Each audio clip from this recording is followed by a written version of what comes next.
என்னடா இந்த மண்ணை கொடுத்ததுக்கு முட்டையை போட்டிங்க? Hey guys, welcome to loft. இன்றைக்கி என்ன வீடியோனா நம்ம ப்ரீடிங் கேஜ் வச்சுருந்தா அப்டேட் பண்ணியிருக்கோம். இந்த 2 பேர்டுமே வெளி லாஃப்ட்டில் நிறுத்தி உள்ளே போட்டுக்கோம். அண்ட் போன வீடியோவில் இந்த 2 கர்ண பேர்டையுமே பறக்க வச்சுருந்தோம். அது வீட்டுக்கு ரிட்டன் ஆகலான்னு சொல்லியிருந்தேன். அதுவுமே ரிட்டன் ஆகிடுச்சு. அண்ட் நம்ம லாஃப்ட்டில் இருக்க அப்டேட்டு லைன் பை லைனாக பார்க்கலாம். இந்த 2 கர்ண பேர் வந்து முட்டை வச்சுட்டாங்க. அண்ட் பக்கத்தில் இருக்கிற சாதா பேருமே இவங்களுமே 2 முட்டை வச்சுருக்காங்க. அண்டு புதுசாக ஆட் பண்ண சாதா பேருமே 2 முட்டை வச்சுருக்காங்க.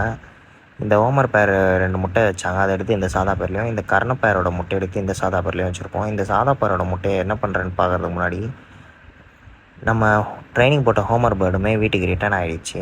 நம்ம சேனலை இப்போ தான் பார்க்குறேன், சப்ஸ்கிரைப் பண்ணி பெல்லைக்கான ஆளில் போட்டுங்க. இந்த முட்டையை தூக்கி போடலாம்னு நினச்சேன். ஆனால் போன வீடியோவில் தூக்கி போட்டதுக்கே நீங்கள் நிறைய பேர் எனக்கு திட்டினீங்க, பூரா முட்டை போடுறதுக்கு ரொம்ப கஷ்டப்பட்டுருக்கோம், அதை எடுத்து எப்படி வேஸ்ட் பண்ணுற அப்படின்னு. அதனால் ஓப்பன் ப்ரீடிங் லாஃப்ட்டில் ஏதாச்சும் பேர்டு முட்டை வச்சுருக்கான்னு பார்த்தேன். இந்த பேர் முட்டை வச்சுருந்துச்சு, அது கூட சேர்த்து 4 வச்சுட்டேன். அண்ட் இவங்க தான் நம்ம லாஃப்ட்டில் புதுசாக பேராக இருக்குது, நியூ பேர். அப்புறமா நானும் செங்கல் உடச்சி செம்மண் எடுத்து பேர்ட்ஸுக்கும் வச்சேன். பேர்டுமே நல்லா சாப்பிட்டாங்க.